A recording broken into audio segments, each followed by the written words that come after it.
Subscribe to my YouTube channel and click the bell icon for the latest film interviews, features, and recommendations on the movies that matter.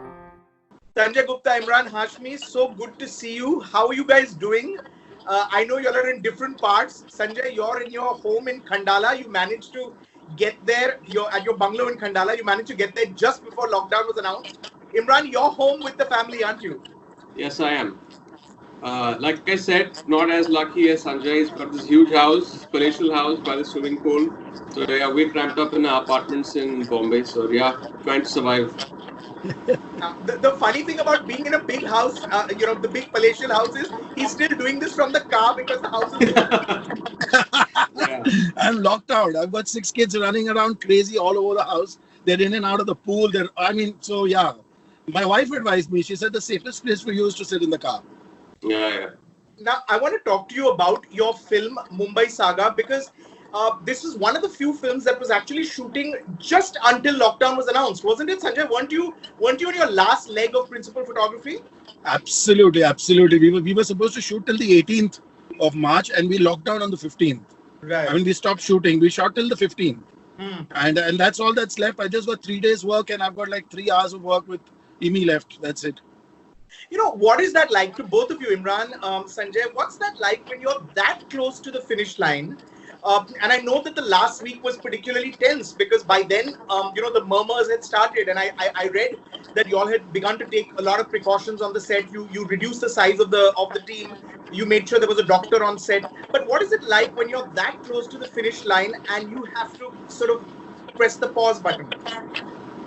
It's not a very pleasant feeling, Rajeev, but there was no choice. The safety of the crew came first, and and we were shooting in a public place. Amy wasn't shooting with me in those days. John was, and every day we were walking through 200 people, to the set and van.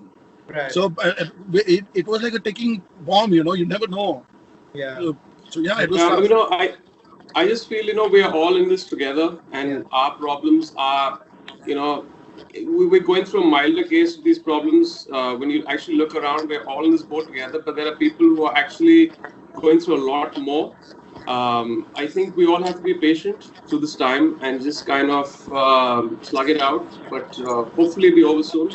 But yeah, it's a bummer when you're that close to the finishing line, and then there's a lockdown. So I finished off most of my work. I've got a little bit of work left, so I'm just dying to start off that bit again and finish it off. Right.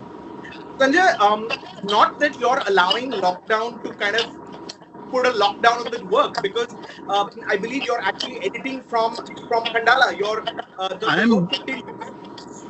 I have been continuously working, Rajeev, because one, my editor is going on. So every evening my editor sends me the material, and early morning I make my notes. I send them back to him. My color corrections are going on. My music work is going on. So in a sense, that's going on. And I'm also scripting my next film. So we're almost finishing with that as well. This week we'll be done with the first draft. So work is going on. Yeah, I have to, no choice. What is that like, Sanjay? The edit is such a big part of the film, and isn't that where that's the collaboration that I know you enjoy the most? I mean, you often said that the edit is where the film is in a sense made. That part which you're normally used to sitting in a room in an edit bay with your editor, does it take a little getting used to the whole idea of kind of remotely communicating and remotely assembling this film? In a sense, I've been pretty used to this because my Bunty Nagi is the guy who's cut all my films, since Kante. Yeah. So there's a certain level of understanding between Bunty and me where there's very little needed to communicate. And he knows precisely how I shoot my scenes, how I want them cut and everything. And this is also something I've been doing in the past because if I'm shooting, the edit's going on, he sends it to me on the laptop and I just send him my notes, this minute, these many seconds, cut this, cut that, whatever. So in that sense, I'm pretty cool with it. Yeah. Right. Imran, have you had a chance to see any of the rushes or is he holding his cards too close? No. Sanjay asked me, show me a bit, but I get too scared. I don't watch the rushes to the last bit till it's completed because you have these preconceived notions. Also, when I'm shooting, I'm the kind of actor who doesn't really go and sit and watch the monitor. Okay. I get distracted. It's about how you're looking and then you start thinking these other thoughts. So I don't look at the monitor. I don't look at the rushes, the edit. When the director is happy with it, when the background music has been punched on it, and then we'll watch the first screening. So yeah, I'm waiting to watch that. Now, And Rajiv, I'm just the opposite. So as soon as I edit, I'll put the music, everything, and I'll share it. And I remember this one time when the first cut came to me, and Imi's introduction scene in the film, and I was so happy with it. And I recorded it on WhatsApp, right. and I sent it to him. I didn't know how to clip and send it, but I was just so excited. Yeah. Right.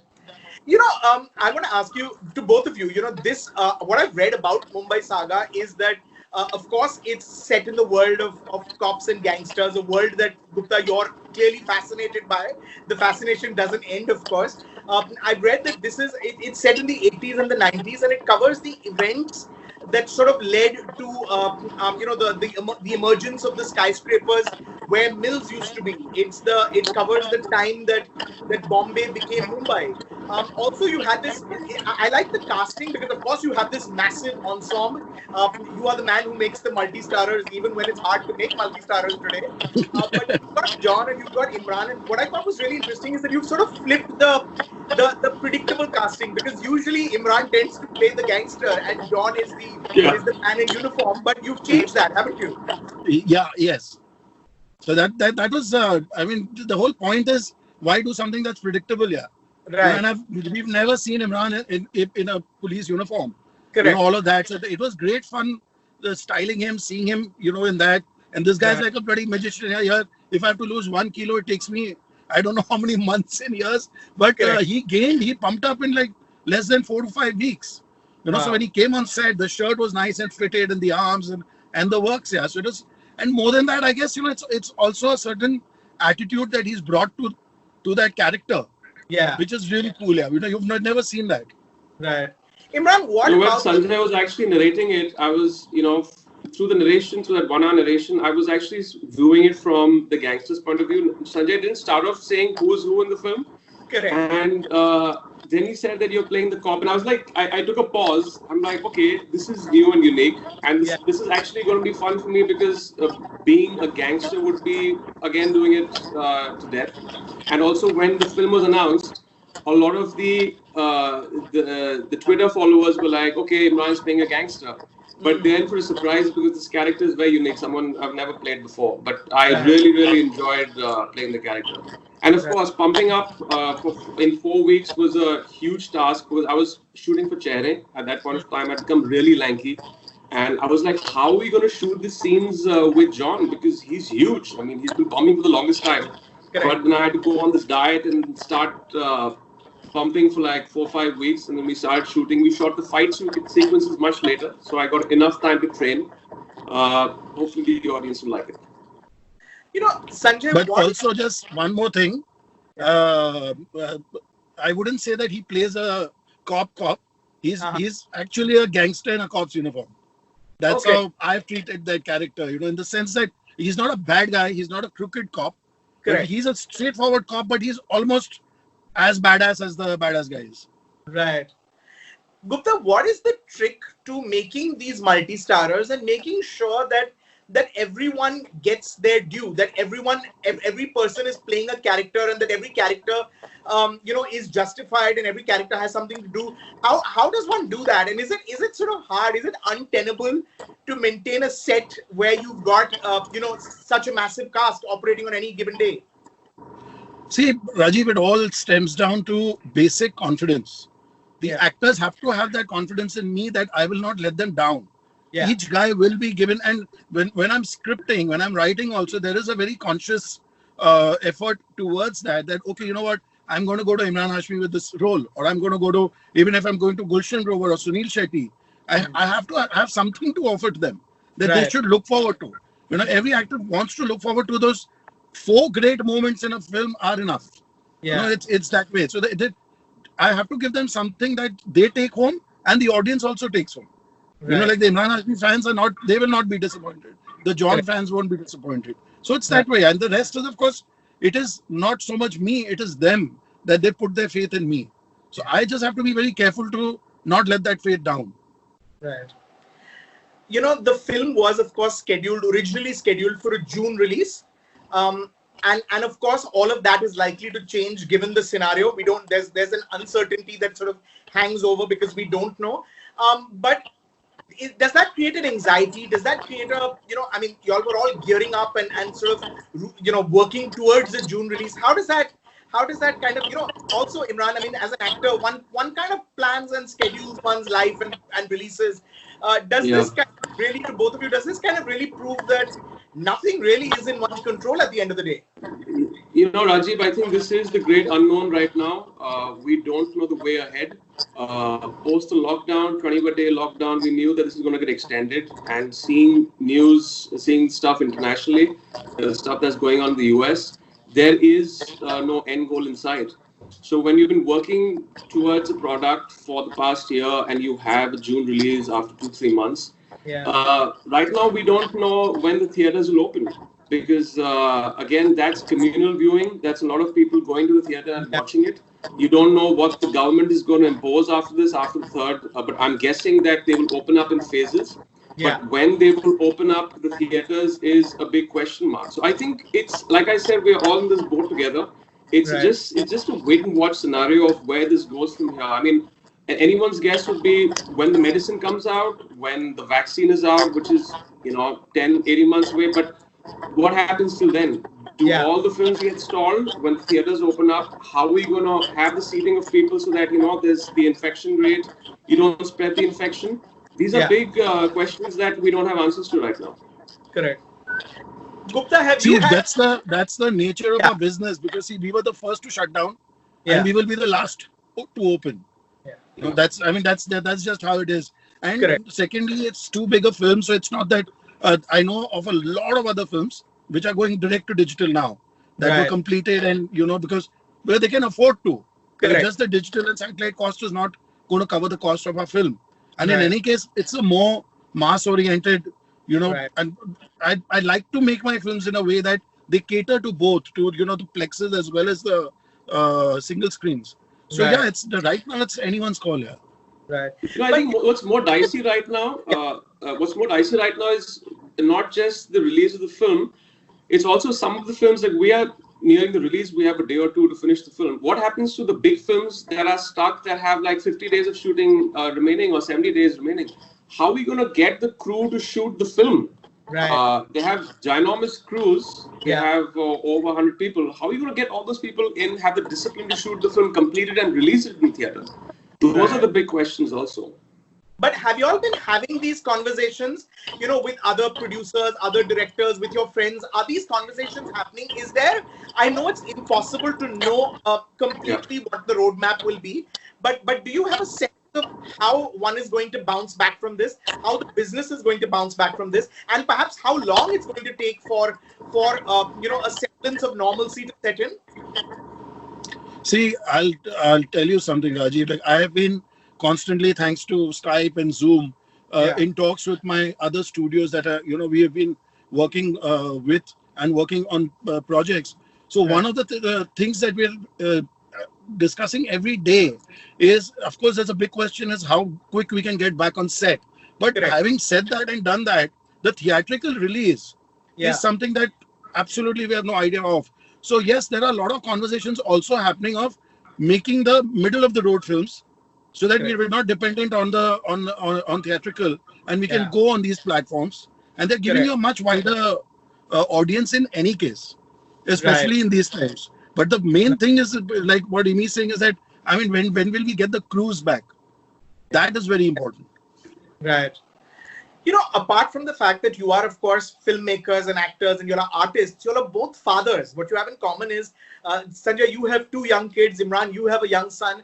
How are you explaining this scenario to your kids? I mean, of course, I'm guessing they're hearing and they're old enough to know, to have a sense of what is going on. But where there is so much uncertainty and some level of anxiety, even in adults like us, how are you explaining this scenario to them?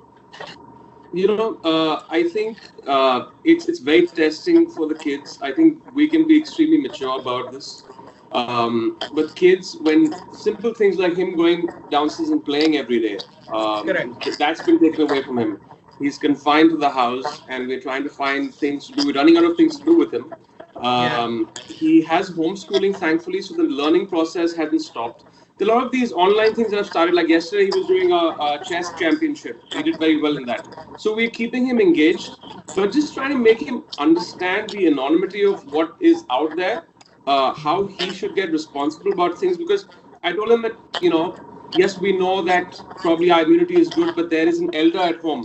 We have to be responsible for my father. He's sitting at home. He's most at risk. His immunity is probably more compromised than ours. So we got to be very mindful when we go out there, because we might pick it up from anywhere. So we have to be confined. And even when the doors open up, it's not going to be the same normal. We don't know what it's going to be. We'll have to figure that out. But yeah, we're taking it one day at a time. Gupta? I mean, same here, yeah, Rajeev. I mean, but I'm here with 6 kids. Because my kids and their cousins, they had all come for a holiday. The schools had shut down, and I said, okay, then all of you all come here. And they're aged between 7 and 12. So yes, we've sat them down and explained to them. And I watch a lot of news. So, inadvertently, they watch that as well. And then we discuss that with them. And at the same time, we're also trying to keep them as far away from it all as possible. Yeah. And trying to prepare them for a future, because I think life is going to be now pre and post Corona. It's never going to be the same again. It's never going to be the same. Now, there's a lot of everything's going to change now. So we need to start getting them used to it. So that's how it is. And thankfully, their online schooling is going on. And we've taken out hours every day post lunch. They sit down. All the kids sit down and they study for a good 2.5 hours. So in that sense, trying to keep the little bit of discipline at home as well. And fortunately, they've got this huge space over here. So in that sense, it's not really made a big difference to them. I think for them, it's going to be like a summer holiday they'll never forget. In fact, Emraan, I want to remind you, this is actually 10 years of one of your most popular films, Once Upon a Time in Mumbai. Do you have memories of making that movie? Also, one of your great gangster parts, one of those roles that people really loved, that famous song. Do you have memories of making that film? Oh yeah, of course. I enjoyed every day of shooting that film. Just the way Milan made it, the writing of Rajat. I mean, the kind of dialogues that it had, the kind of dialogue bazi. And that was the first time I was doing a film of that nature. We were all doing a film of that nature. Right. And I knew we were doing something special. We all knew, because it was really trying to give the gangster genre a kind of spin that had never been done before. Right. And just shooting along the way, we made mistakes, we corrected them. It took a long time. Do you know that probably 25% of the film was shot after the promos were put out? Oh wow! We realized we had to correct a lot of things in the second half. We went back and shot. We had only a month. We shot for 20 days. So 25% of the film was shot in those 20 days before release. But I think we had a great time, and it was a big success. So we were all kind of very happy with that. Also, Rajeev, it was one of those rare, very, very rare films where you had the combination of great writing, super performances, and mind-blowing music. That's true. See, it is always the music which makes these films eternal. Yeah, it could be any genre, at least for us in our country. And this film had like one, bomb after another. Yeah, where the songs were concerned. True. It was very funny that Preetham used to actually give some of the songs the morning of the shoot, so we didn't know what the song was. Not a lot in that zone, but he's a genius. The kind of songs that he came out with, Pilu. We didn't have Pilu in the morning. Raju Khan didn't know what to shoot. So the tape came on the set and I'm like, wow, what a song. And we were all pleasantly surprised. But yeah, he's genius, man. I have to ask you before we go, give us some recommendations. What are you all watching? Gupta is always the guy I turn to when I want good recommendations. He's all along. I mean, he has the best library ever. So tell me what we should be watching. What have you been watching that's really good? What do you recommend, both of you? Rajeev, from the 14th of this month, actually on my Twitter handle, I've been recommending one film a day with the trailer and the poster. And these are really rare films of the last 2 years, which are spectacular. They're really, really good films. But I miss them. So that's something that I'm doing. I'm watching one film every day. And just this morning, I was watching this Korean film called The Villainess. Just So the I've seen opening, that. I've seen yeah, that. just the opening 10, Nice. 15 minutes, the action just blows you away. And day before yesterday, I saw a very interesting film called uh, Bakurao. Okay. Bakurau. You know, Bakurau. Okay. Yeah. Incredible film. It's a co-production between Brazil and France, and it's Okay. just about the resilience of this one little village in the middle of nowhere, a little Hmm. town in the middle of nowhere, and how they are endangered and how they fight. You know, it's brilliant, that film. But anyway, you can Okay. just go on my timeline and there's some really Okay. nice recommendations. Okay. Will do. Imran, what have you been watching? Well, I've been watching a couple of series. I try to watch one series, one episode or two episodes of a series and a film. So I got into Money Heist a little late in the game, but I'm loving it. I'm on the 13th episode. Just absolutely loving it because for me, heist was not like a genre of choice. For Correct. me, only Dog Day Afternoon and maybe Oceans have been great films. But see, Money Heist, I was pleasantly surprised with the storytelling. So I've been watching that. I've started off on Fauda on season 3, smashing. I love Fauda, especially the third season. I checked out Parasite 2 weeks back. Yeah. Loved it. It's been And incredible. I've been watching a couple of docus. I don't know if you've seen Tiger King. I haven't. I've heard so much about it. I have to. Yeah. I started watching it. It's amazing. You have to watch it. It's fantastic. So yeah, Okay. trying to watch something every day. So yeah. Right. You know, Amy, on documentaries, I just recommended one yesterday called Honeyland. I think it was Yeah, won the yeah. Oscar last year. Of for course. yeah. Yes. best documentary. Incredible. Is it on Netflix? I don't know where it is. It's on one of the platforms. Okay, I'll check it out. Okay. Yeah. We'll find. Yeah. Thank you, gentlemen. Thank you, Sanjay. Thank you, Imran. All the best. Thank Stay you. healthy, stay indoors, and I hope that I hope that y'all are. I hope sooner rather than later one is able to complete the film. Looking forward to watching the Yeah. film. This sort of testosterone heavy ensemble. Can't wait to see what you do with it. I love the idea of flipping. Imran and John's kind of what one expects from them, and you sort of flip that. So all the best. Stay safe, stay healthy, and the next time we chat, I'm guessing it'll be before the release of the film, and hopefully it'll be in person. All of this will have passed, and we can do this in face to face. Absolutely. Looking forward to that day. Thank you so much. Rajeev. Thanks. you. Thanks. Cheers. You guys. Bye.